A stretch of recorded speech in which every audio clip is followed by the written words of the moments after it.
Bonjour à tous. Cette fois-ci, nous allons parler bataille et orques, puisque selon les rumeurs, dans la saison 1, il y aurait une ou plusieurs batailles majeures entre des Núménoriens et une armée d'orques. Je dis une ou plusieurs puisque les informations font état de 2 scènes de bataille filmées, mais qui pourraient visiblement ne constituer qu'une seule. Ces scènes auraient d'ailleurs été filmées en juillet dans les dernières semaines de production. Vu la date, il se pourrait que ce soit même des rajouts potentiellement pour étoffer un conflit déjà filmé auparavant.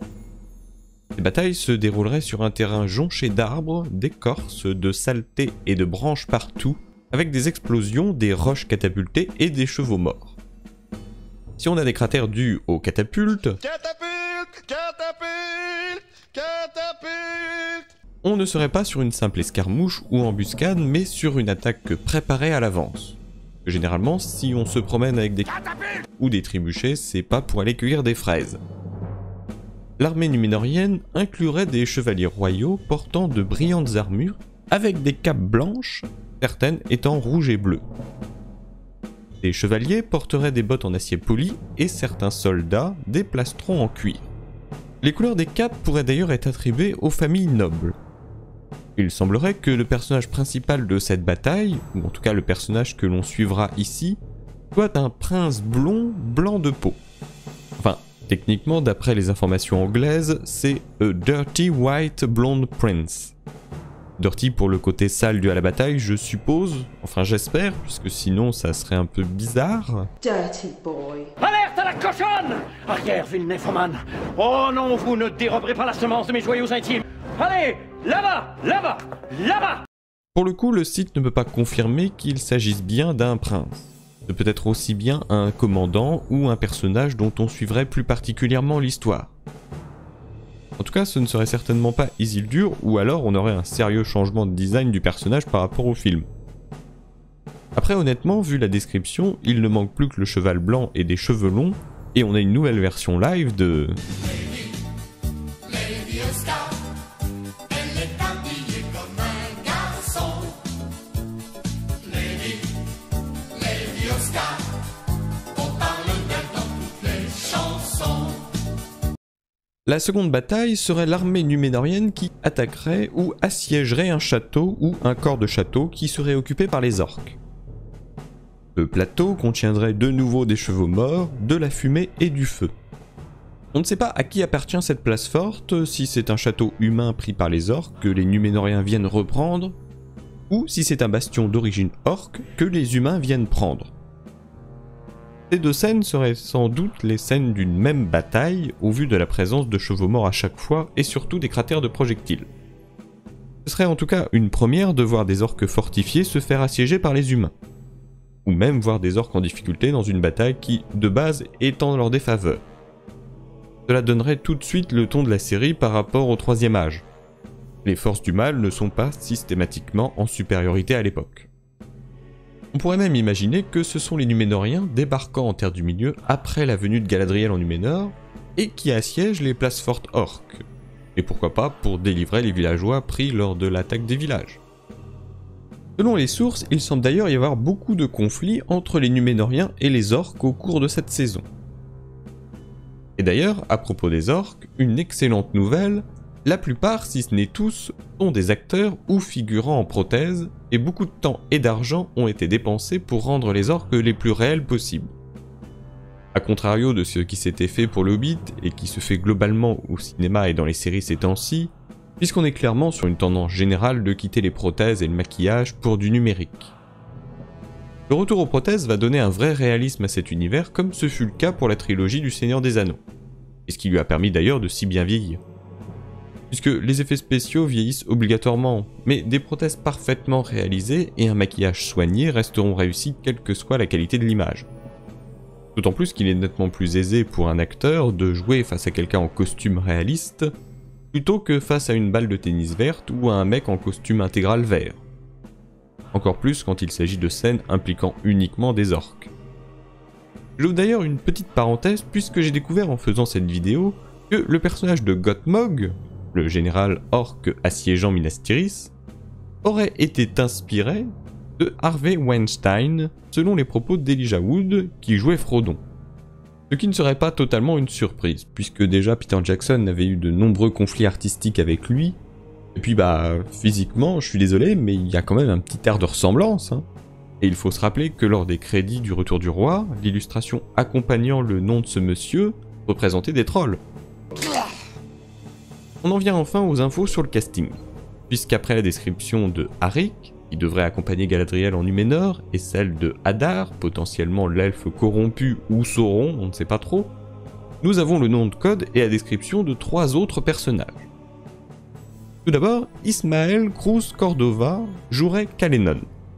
Selon la description du rôle, c'est un personnage régulier, homme entre 35 et 45 ans, un rôle pour un homme de premier plan de formation classique, qui est à la fois soldat et amant. Un héros byronien, robuste et maussade, devant posséder un certain degré de physique.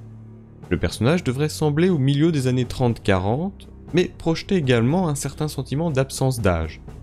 Il doit être capable de s'exprimer dans un style rhétorique aiguisé de manière convaincante, parfois quasi shakespearien.